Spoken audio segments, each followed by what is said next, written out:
Hello everyone, बच्चों हम final accounts of proprietary concern देख रहे हैं और आज के इस लेक्चर में हम trading account, profit and loss account और बैलेंस शीट इनका बहुत डिटेल में फॉर्मेट समझने वाले हैं। So without any further delay let's get started. देखिए बच्चों, पिछले क्लास में हमने एक बेसिक प्रॉब्लम लेके इस पूरे प्रोसेस को समझा था from the starting till the end. आज के इस लेक्चर में हम पूरा फॉर्मेट डिटेल में समझने वाले हैं बच्चों, दैट आखिर trading account, profit and loss account और बैलेंस शीट में कौन से आइटम्स आते हैं। जैसे कि हमने पिछले क्लास में देखा, ट्रेडिंग अकाउंट और प्रॉफिट एंड लॉस अकाउंट, यहाँ पे हमारे सारे इनकम और एक्सपेंस जाते हैं। तो आपका कोई भी इनकम रहेगा या कोई भी एक्सपेंस अगर होगा तो ये दो अकाउंट्स में जा सकता है, आइदर इन ट्रेडिंग अकाउंट और in profit and loss account, right. सारे जो भी डायरेक्ट इनकम या डायरेक्ट एक्सपेंसेस है वो हमारे जाएंगे ट्रेडिंग अकाउंट में। तो एक्सपेंस के हम दो पार्ट कर लेते हैं, direct and indirect, okay. And income के भी दो हिस्से हो जाएंगे, डायरेक्ट एंड इनडायरेक्ट, ऑलराइट। जो भी हमारे डायरेक्ट इनकम और डायरेक्ट एक्सपेंस है वो जाते हैं हमारे ट्रेडिंग अकाउंट में। If they are directly related to our business वो हमारे ट्रेडिंग अकाउंट में जाते हैं। And indirect income and indirect expenses जो होते हैं वो हमारे जाएंगे प्रॉफिट एंड लॉस अकाउंट में।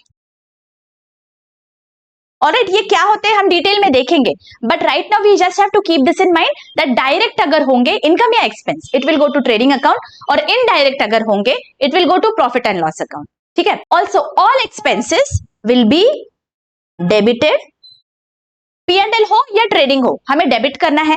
All income will be credited to trading और P&L, ओके। इनकम हमेशा क्रेडिट साइड पे दिखेगा, एक्सपेंस हमेशा डेबिट साइड पे दिखेगा। Let us look at an example. For example, हमारे जो लाला जी है इनका फर्नीचर मैन्युफैक्चरिंग का बिजनेस है, राइट। फर्नीचर बना रहे हैं।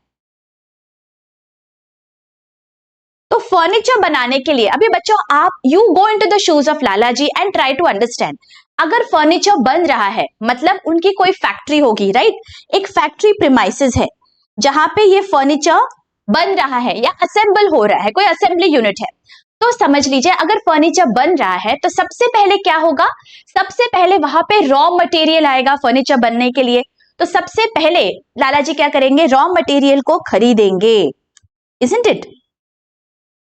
रॉ मटेरियल आएगा, उसके बाद वो क्या करेंगे, उन्होंने जो भी रॉ मटेरियल्स खरीदे हैं फर्नीचर बनाने के लिए, लकड़ी होगा, प्लाईवुड होगा, एटसेट्रा, वो सब चीज मिला के उन्हें कटिंग करके, प्रोसेसिंग करके, पॉलिशिंग करके वो जो भी उन्हें फर्नीचर बनाना है वो बनाएंगे, इजंट इट। तो ये सारे प्रोसेस में उन्हें क्या लगेगा, उन्हें एक वर्कफोर्स की जरूरत होगी, राइट। लोग आके ये काम करेंगे उनके लिए। तो जो वर्कफोर्स है उन्हें वो क्या देंगे, अभी हमें ये याद रखना है बच्चों, जो फैक्ट्री में काम करते हैं उन्हें हम देते हैं वेजेस। ये जो होते हैं, जो हर रोज के पैसे हम उन्हें देते हैं उन्हें हम बोलते हैं वेजेस।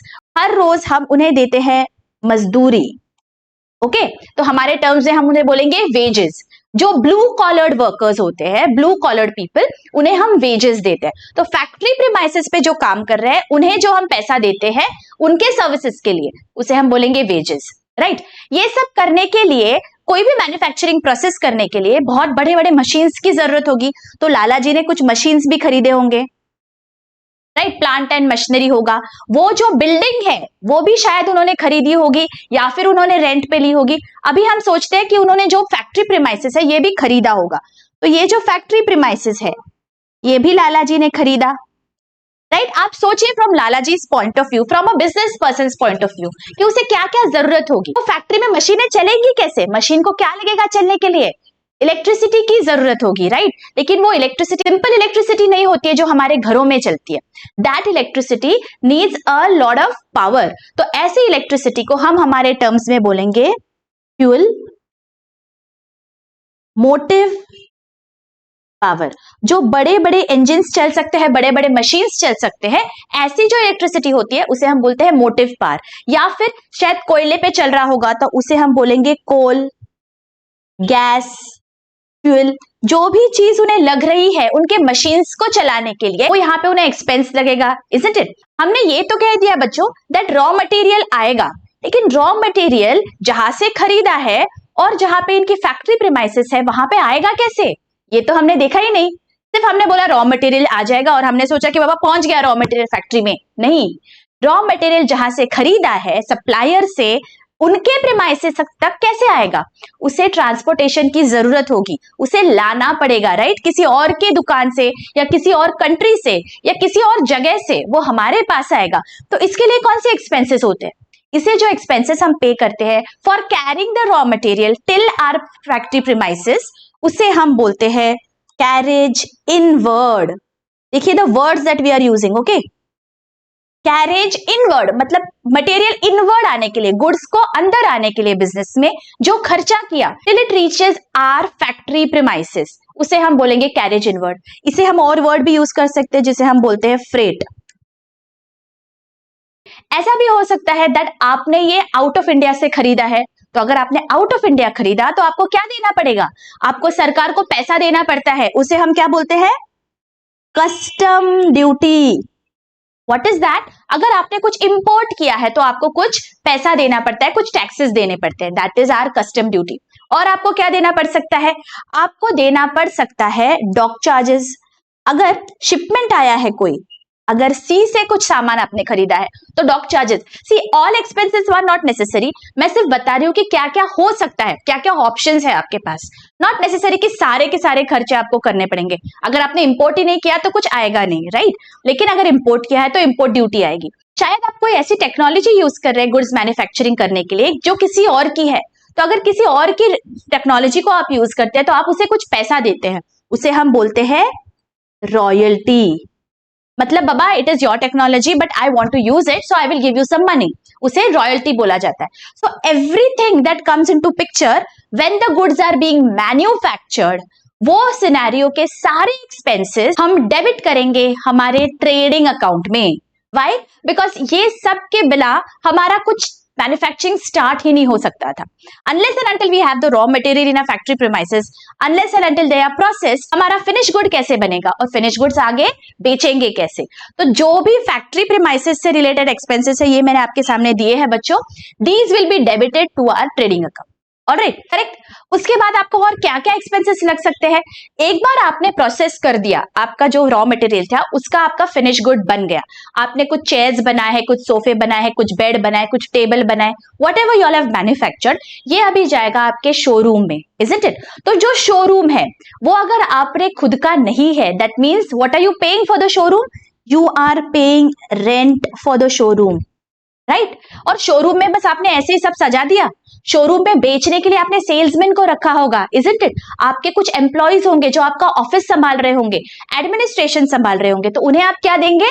उन्हें आप जो भी पैसा देंगे उसे हम बोलते हैं सैलरीज टू द एम्प्लॉइज, वो आपके एम्प्लॉइज है। अभी शोरूम में भी लाइटिंग होगा, इजंट इट? तो शोरूम में जो लाइट्स है उसे हम बोलते हैं इलेक्ट्रिसिटी, उसका भी हर महीने आपको कुछ ना कुछ पैसा देना पड़ता होगा, इजंट इट? और आपका जो फैक्ट्री प्रीमाइसेस में एक बार फिनिश गुड्स बन गया, फॉर एग्जांपल आपका फैक्ट्री है पुणे में, वहां पे आपका फिनिश गुड्स बन गया, लेकिन पुणे से वो मुंबई के शोरूम में आने के लिए आपको again there will be some transportation involve, right? ऐसे ही तो नहीं आ जाएगा, आपको वो फिनिश गुड्स एक ट्रक में भरना होगा, फिर वहां से आएगा आपके शोरूम में, जो मुंबई में हो सकता है, कैलकाटा में हो सकता है, पता नहीं और कहां पे है इंडिया में। तो सब जगह पे जहां पे भी आप उसे ट्रांसपोर्ट करोगे उसके आपको चार्जेस देने पड़ेंगे, तो उसे हम बोलते हैं कैरेज आउटवर्ड। आप कुछ एडवर्टाइजमेंट भी करेंगे, राइट? कि बाबा ये मेरा शोरूम है, यहाँ पे मैं ये बेच रहा हूं। If you do not market तो how are you going to attract customers? तो आपको कुछ एडवर्टाइजिंग भी करना पड़ेगा, isn't it? Think from the point of view of a businessman कि वो कौन से एक्सपेंसेस करता है, इनकर करता है, सो दैट उसका बिजनेस बहुत अच्छी से चल सके। तो ये सारे एक्सपेंसेस ही incur so that he is able to sell his furniture. अभी ये तो उसने किया है, लेकिन जो उसने इतनी बड़ी फैक्ट्री लेके रखी है, इतने मशीन्स लेके रखे हैं, शायद उनके पास उतना पैसा नहीं होगा, तो उन्होंने शायद किसी से लोन लेके इस फैक्ट्री को खड़ा किया है, राइट? तो there is a high possibility that Lala ji के पास कोई लोन लेके रखा होगा बैंक से, इजंट इट? ये लोन लेके रखा है तो लोन पे उन्हें क्या पे करना पड़ेगा? उन्हें इंटरेस्ट पे करना पड़ेगा, मंथली इंटरेस्ट होगा, ईयरली इंटरेस्ट होगा, तो जो वो पे करेंगे वो भी खर्चा हो गया बिजनेस का, तो यहां पे हम लिख देंगे इंटरेस्ट ऑन लोन। राइट? तो ऐसे बहुत खर्चे एक बिजनेसमैन उठाता है, तब जाके उसका बिजनेस सक्सेसफुल हो पाता है, तब जाके हमें कुछ सेल्स वो कर पाता है, राइट? ये सब करने के बाद कस्टमर्स आएंगे और वहां से कुछ लेके जाएंगे, उसे हम बोलेंगे the goods have been sold, right? तो हमें ये याद रखना है बच्चों दैट वो सारे एक्सपेंसेस जो रॉ मटेरियल को फिनिश गुड्स में कन्वर्ट करने के लिए लगे, वो सारे एक्सपेंसेस जो रॉ मटेरियल को दूसरे जगह से अपने फैक्ट्री प्रीमाइसेस तक लाने के लिए लगे, वो सारे एक्सपेंसेस को हम बोलते हैं हमारे अकाउंटिंग टर्मिनोलॉजी में direct expenses. Because without these expenses हम आगे कुछ कर ही नहीं पाते थे। ये बेसिस है हमारे बिजनेस का, हमारा बिजनेस ही ये है दैट हम फर्नीचर मैन्युफैक्चर कर रहे हैं, तो जब तक वो सारे एक्सपेंसेस हम इनकर नहीं करते, हम आगे का कुछ भी कर नहीं सकते। तो जो प्राइमरी होते हैं आपके एक्सपेंसेस, उसे हम बोलेंगे डायरेक्ट एक्सपेंसेस। और डायरेक्ट इनकम क्या हो गया? गुड्स आप बेच के जो पैसा कमा रहे हो, that is sales, that is our direct income, ठीक है? और इनडायरेक्ट एक्सपेंसेस कौन से हैं? वो सारे एक्सपेंसेस जो आपके ऑफिस से रिलेटेड है या शोरूम से रिलेटेड है, एडमिनिस्ट्रेशन या सेलिंग से रिलेटेड है, these are all our indirect expense. और इनडायरेक्ट इनकम क्या होता है? जो डायरेक्टली गुड्स से रिलेटेड नहीं है, लेकिन in the course of the business we might have earned it, but we have not started our business for earning that income, उसे हम बोलेंगे इनडायरेक्ट इनकम। तो अभी हमें ये याद रखना है बच्चों दैट सारे जो ये डायरेक्ट एक्सपेंसेस हमने यहाँ देखे, ये हमारे ट्रेडिंग अकाउंट में डेबिट होंगे, और ये सारे जो इनडायरेक्ट एक्सपेंसेस हमने यहाँ पे देखे हैं, ये जाएंगे प्रॉफिट एंड लॉस अकाउंट के डेबिट में। Getting it? When we understand from the point of view of a businessman, then it becomes extremely clear. मैं आपको directly format दिखा के आपको बता सकती हूँ that ये expense debit कर दो, ये credit कर दो, but I want you all to have a clarity that exactly expense होता क्या है, ये क्यों incur होता है। So I hope यहाँ तक आपको बहुत अच्छी से समझ गया है। अगर यहाँ तक बहुत अच्छी से समझ गया है, do hit the like button, comment जरूर करिए ताकि मुझे समझ में आता है आपको ये सब कॉन्सेप्ट्स कितने अच्छे से समझ में आए हैं, ठीक है? अभी हम फॉर्मेट की ओर बढ़ते हैं बच्चों। देखिए आपका फॉर्मेट कैसे दिखेगा। This is how your trading account appears. It has 6 columns. हम लिखेंगे trading account for the year ended, because पूरा जो साल होता है 1 अप्रैल से लेके 31 मार्च, पूरे साल का जो भी हमारा एक्सपेंस है वो हमें यहाँ पे दिखाना है, या पूरे साल के इनकम यहाँ पे दिखाना है, वो फॉर द ईयर एंडेड होता है हमेशा। ऑलराइट, और it is an account, trading account है, इसीलिए डेबिट और क्रेडिट लिखेंगे हम। ऑलराइट, डेबिट में सारे एक्सपेंसेस, क्रेडिट में सारे इनकम। स्टार्टिंग पॉइंट क्या होगा हमारे ट्रेडिंग अकाउंट का? देखिए starting will always be our opening stock.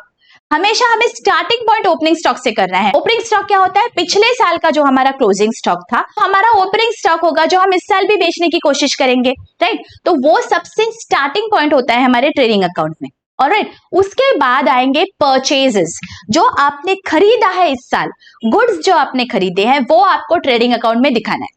यहाँ पे you have to be very very careful, आपको जो आपने गुड्स खरीदे हैं वो ही यहाँ पे दिखाने हैं। अगर आपने एसेट्स परचेज किए हैं बच्चों, यहाँ पे नहीं दिखेंगे, वो आएगा आपका बैलेंस शीट में। एसेट है मतलब वो बहुत सालों तक यूज होगा, तो it will go to the balance sheet. लेकिन गुड्स अगर आपने खरीदे हैं जिसके लिए आपका बिजनेस स्टार्ट किया है आपने, that will go to our purchases account, right? चाहे वो आपने कैश में खरीदा हो या क्रेडिट में, इट डजंट मैटर। अगर वो इस साल आपने खरीदा है तो इस साल के ट्रेडिंग अकाउंट में जाने वाला है, ठीक है? So whether it is in cash और on credit, it has to be seen in the trading account. Alright, और परचेजेस में से ऐसा हिस्सा जो आपने रिटर्न कर दिया हो, जो आपको पसंद नहीं आया तो आपने वो वापस कर दिया, उसे हम यहां से माइनस करेंगे इस तरह से, तो आपका नेट परचेजेस दिखेगा। So purchase minus purchase return, that will be net purchases, वो आपको यहाँ आउटर कॉलम में दिखाना है। This column is known as inner column and this column is known as outer column. तो जो आपको एडिशन सब्ट्रैक्शंस करने होते हैं तो आप इनर कॉलम में लिखते हो, और फाइनल फिगर जो होती है वो आप आउटर कॉलम में लिखते हो, और जो टोटल आप करते हो वो आउटर कॉलम की होती है हमेशा। ऑलराइट, हमेशा, चाहे वो ट्रेडिंग अकाउंट हो, P&L हो, बैलेंस शीट हो, टोटल आउटर कॉलम की जाती है। Inner column is for calculation, addition subtractions दिखाने के लिए आप इनर कॉलम यूज करते हो, ठीक है? फिर आगे देखिए कौन से एक्सपेंसेस है। Direct expenses, freight and carriage, जैसे मैंने आपको ऊपर बताया, custom duty, wages, coal gas fuel, royalties, factory expenses, ठीक है, ये सारे एक्सपेंसेस आपके डेबिट होंगे। और क्रेडिट में क्या जाएगा, देखो सबसे पहला जिसके लिए आपने बिजनेस स्टार्ट किया, जो भी गुड्स मैन्युफैक्चर किए वो आप बेचोगे, राइट, तो वो बेच के जो पैसा मिलता है उसे हम बोलेंगे सेल्स। सेल्स, और इसमें से अगर कुछ हमें वापस आए हैं गुड्स तो वो हम माइनस करेंगे, दैट इज सेल्स रिटर्न, और जो नेट अमाउंट है वो हम आउटर कॉलम में लिखेंगे, ठीक है। So net sales will appear in our outer column. और क्या क्या दिखता है, let us see. Goods distributed as free samples, goods taken by proprietor for personal use, ये भी आपका ट्रेडिंग अकाउंट में क्रेडिट साइड पे दिखेगा। अभी आप सिर्फ फॉर्मेट याद रख लो, जब हम एडजस्टमेंट्स देखेंगे ये मैं और भी डिटेल में आपको समझाने वाली हूँ, ठीक है। आपको अभी सिर्फ इतना याद रखना है दैट ये आपके क्रेडिट साइड पे अमाउंट्स दिखते हैं। मैं अभी आपको एक्सप्लेन नहीं करना चाहती, otherwise it will become extremely confusing for you all. Right now just remember the format. आपको अगले लेक्चर्स में इस पे पूरे डिटेल में मैं समझाऊंगी दैट ये क्रेडिट में क्यों दिख रहे हैं items, okay. And lastly closing stock. Closing stock क्या है, ऐसे आइटम्स जो हम बेचना चाहते थे पर बेच नहीं पाए, उसे हम बोलेंगे क्लोजिंग स्टॉक। तो वो हमारा लास्ट आइटम होगा हमारे ट्रेडिंग अकाउंट में क्रेडिट साइड पे, ठीक है। फिर हम क्या करते हैं बच्चों, हम क्रेडिट और डेबिट साइड की टोटल लेंगे। क्रेडिट साइड पे हमारे सारे इनकम्स है, इजंट इट। क्रेडिट साइड पे सारा इनकम, हमने जो भी पैसा कमाया वो क्रेडिट में दिख रहा है। डेबिट में क्या दिख रहा है, डेबिट साइड की टोटल मतलब सारे हमारे एक्सपेंसेस है ना, ये हमने जो भी कमाया, और यहां पे हमारा खर्चा दिख रहा है, right. Now you tell me, अगर मेरा इनकम साइड की टोटल ज्यादा है, मतलब मैंने जो कमाया वो ज्यादा है मेरे खर्चे से, इसका मतलब मेरा क्या हो गया, मुनाफा हो गया, मेरा प्रॉफिट हो गया, राइट। प्रॉफिट इज व्हाट, मेरा मुनाफा। इस प्रॉफिट को हम क्या बोलते हैं, ग्रॉस प्रॉफिट। जो ट्रेडिंग अकाउंट से हमें मिलेगा that is known as gross profit. अगर उल्टा हो गया, हमारे खर्चे बहुत ज्यादा है, इनकम कम है, इसका मतलब मेरा नुकसान हो गया, तो इसे हम बोलेंगे ग्रॉस लॉस। जो ट्रेडिंग अकाउंट में मेरा नुकसान दिखता है उसे हम बोलते हैं ग्रॉस लॉस या ग्रॉस प्रॉफिट। और ये जो ग्रॉस प्रॉफिट या ग्रॉस लॉस रहेगा, ये हमारा ट्रांसफर होता है प्रॉफिट एंड लॉस अकाउंट में। तो प्रॉफिट एंड लॉस अकाउंट का first item will be what has come from the trading account, मतलब ग्रॉस प्रॉफिट या ग्रॉस लॉस। तो देखिए, अगर मेरा प्रॉफिट होता है तो वो कहां दिखेगा, income side is more than expense, right. मेरा प्रॉफिट मैं यहाँ पे डेबिट साइड पे दिखाती हूँ, देखिए ये मेरा प्रॉफिट डेबिट साइड पे दिख रहा है, right. And when I carry it forward to the profit and loss account, वो जाएगा ऑपोजिट साइड पे। तो प्रॉफिट एंड लॉस अकाउंट में मैं यहां दिखाऊंगी on the credit side, getting it, because ये प्रॉफिट है मेरा ना, इनकम ज्यादा हुआ है तो क्रेडिट साइड पे ही दिखने वाला है, राइट। तो मेरा ऑपोजिट साइड पे जाएगा, ग्रॉस प्रॉफिट दिखेगा। याद करिए, हम किसी भी अकाउंट का जब बैलेंस कैरी फॉरवर्ड करते हैं, brought down and carried down, तो वो कैसे दिखता है, ब्रॉट डाउन जिस साइड पे होता है उसके ऑपोजिट साइड पे कैरीड डाउन होता है, राइट। तो सिमिलरली यहाँ पे मैंने कैरीड डाउन लिखा, तो ब्रॉट डाउन मेरा ऑपोजिट साइड पे आएगा। अगर ग्रॉस लॉस है तो कैसे दिखेगा, देखिए ग्रॉस लॉस मतलब डेबिट साइड की टोटल ज्यादा है, तो मुझे क्रेडिट साइड पे दिखाना पड़ेगा ग्रॉस लॉस, और प्रॉफिट एंड लॉस अकाउंट के ऑपोजिट साइड में मतलब डेबिट साइड पे आएगा ग्रॉस लॉस ब्रॉट डाउन, ठीक है। याद रखिए, एक तो ग्रॉस प्रॉफिट आएगा या ग्रॉस लॉस आएगा, दोनों भी आइटम्स नहीं आ सकते हैं, राइट। एक तो आपका नुकसान होगा या फिर मुनाफा होगा। नाउ लेट अस सी कि आपके प्रॉफिट एंड लॉस अकाउंट का फॉर्मेट क्या होता है। देखिए again, profit and loss account is an account, तो इसमें हम डेबिट और क्रेडिट इस तरह से दिखाते हैं। एंड अगेन हम कैसे लिखेंगे, फॉर द ईयर एंडेड, हमेशा हमारी हेडिंग यही होने वाली है, ठीक है। And here again there are 6 columns, one inner column one outer column. Inner column में हम सारे एडिशन डिलीशंस दिखाते हैं और आउटर कॉलम में फाइनल अमाउंट दिखाएंगे, और टोटल हमेशा आउटर कॉलम की जाती है, ठीक है। देखिए हम क्या क्या दिखा रहे हैं, यहाँ पे सारे इनडायरेक्ट एक्सपेंसेस यहाँ पे दिखेंगे आपको। देखो, salaries and wages, rent rates and taxes, insurance, bank charges, discount allowed, audit fees, depreciation. देखिए डेप्रिसिएशन मेरा नॉन कैश एक्सपेंडिचर है, हमने पिछले वाले चैप्टर में देखा है, so it is also indirectly related to my business, तो वो यहाँ पे दिखेगा। ट्रैवलिंग एक्सपेंसेस अगर कोई है वो खर्चा भी यहाँ दिखेगा। एडवर्टीजमेंट, मार्केटिंग से रिलेटेड खर्चे, प्रिंटिंग एंड स्टेशनरी, इंटरेस्ट पे अगर हमने कुछ किया है, जैसे मैंने बताया कोई लोन अगर लिया है उस पर इंटरेस्ट पे किया तो वो यहाँ दिखेगा। Loss by fire, loss by theft, ये सब मेरा नुकसान है, ये मेरा लॉस है, तो ये भी मुझे डेबिट करना होगा to my profit and loss account. Packing expenses है, अगर हम कुछ पैकेजिंग करते हैं हमारे फाइनल प्रोडक्ट को और फिर उसे भेजते हैं तो वो भी एक्सपेंसेस इनडायरेक्ट एक्सपेंसेस में आएंगे। कमीशन अगर हमने कुछ दिया है तो वो, और बैड डेट्स भी यहाँ पे दिखेगा। बैड डेट्स क्या होता है ये बहुत डिटेल में हम देखने वाले हैं, आप चिंता मत करिए, सिर्फ यहाँ पे मैं आपको फॉर्मेट में दिखा रही हूँ that bad debts will appear on the debit side of profit and loss account. Bad debts as the name suggest, वो सारे डेटर्स जिनसे हमें पैसा नहीं मिलेगा, इरिकवरेबल है वो अमाउंट, उसे हम बोलते हैं बैड डेट्स। ये हमारा नुकसान है। अगर मेरे टोटल डेटर्स है 10,000 और मुझे अगर पता चला कि उसमें से 1,000 वर्थ जो डेटर्स है वो मुझे पैसा ही नहीं देंगे बिकॉज शायद वो इंसॉल्वेंट हो गए, तो वो जो 1,000 है that becomes my bad debt, और वो बैड डेट मैं मेरे प्रॉफिट एंड लॉस अकाउंट के डेबिट साइड पे दिखाती हूँ बिकॉज वो मेरा नुकसान हो गया है, मुझे वो पैसा कभी नहीं मिलने वाला। ठीक है, ये आरडीडी, न्यू आरडीडी क्या होता है ये हम बहुत डिटेल में देखने वाले हैं, अभी आपको चिंता करने की जरूरत नहीं है। और इनकम साइड में क्या आता है, लेट अस सी। देखिए इनकम साइड में क्या आएगा, रेंट रिसीव्ड। फॉर एग्जाम्पल हमारे पास कुछ प्रॉपर्टी पड़ी हुई है जिसे हमने रेंट पे चढ़ाया है, तो उससे अगर हमें कुछ इनकम मिल रहा है तो वो हमारा यहाँ दिखेगा। अगेन हमने बिजनेस इसीलिए नहीं चालू किया दैट हम हमारी प्रॉपर्टी रेंट पे दे, तो is this related to our business? No, it is not related to the business, लेकिन ये हमारा कमाया हुआ पैसा है तो वो हमारा इनडायरेक्ट इनकम हो जाता है। डायरेक्ट इनकम मतलब जिसके लिए बिजनेस स्टार्ट किया वो सारा इनकम मेरा डायरेक्ट इनकम है। जैसे यहाँ पे फर्नीचर मैन्युफैक्चरिंग है तो फर्नीचर बेच के जो पैसा आया दैट इज सेल्स, लेकिन बाकी जो भी इनकम मुझे मिलेगा वो मेरा इनडायरेक्ट इनकम है, तो वो प्रॉफिट एंड लॉस में दिखता है। ठीक है, अगर मुझे कुछ कमीशन मिल रहा है तो वो मैंने अगर कुछ इन्वेस्टमेंट करके रखे हुए हैं, कुछ फिक्स डिपॉजिट है या कुछ शेयर्स खरीदे हुए हैं, उस पर मुझे कुछ डिविडेंड मिल रहा है, कुछ इंटरेस्ट मिल रहा है, तो वो मेरा यहाँ पे दिखेगा।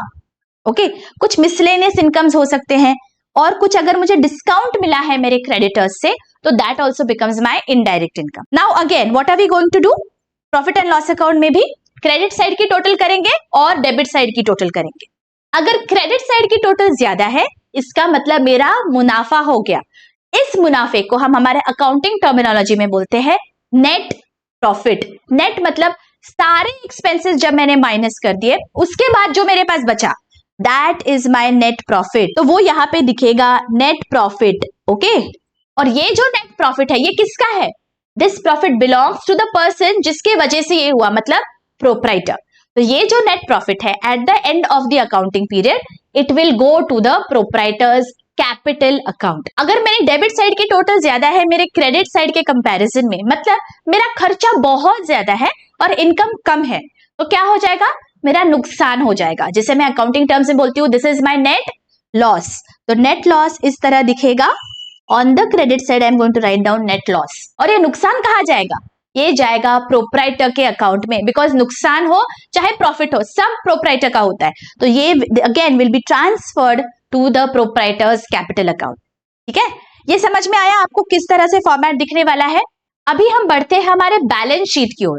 Balance sheet as the name suggest बच्चों, balance sheet is a statement, right, it is not an account. ये बहुत इंपॉर्टेंट है, ये हमें समझना जरूरी है। बैलेंस शीट कोई अकाउंट नहीं है, it is a statement.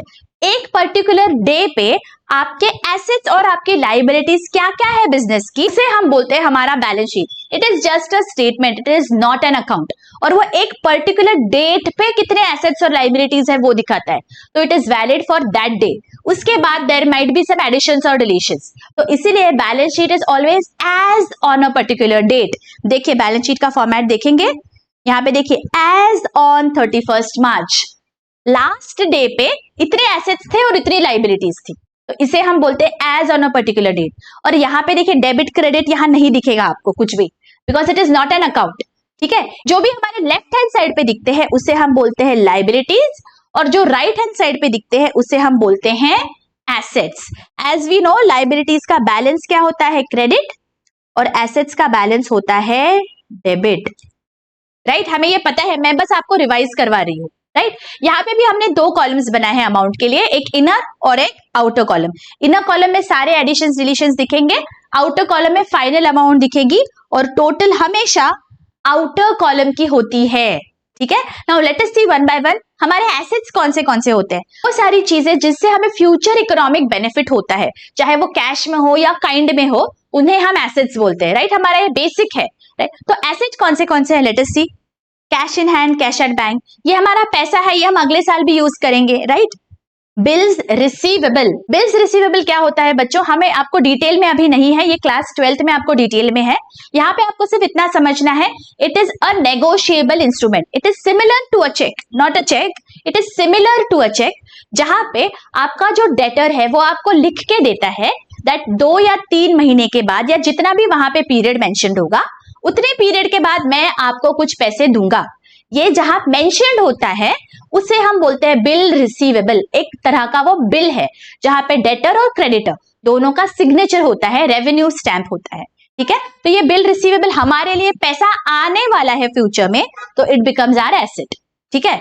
Okay, sundry debtors, again पैसा आएगा तो एसेट है।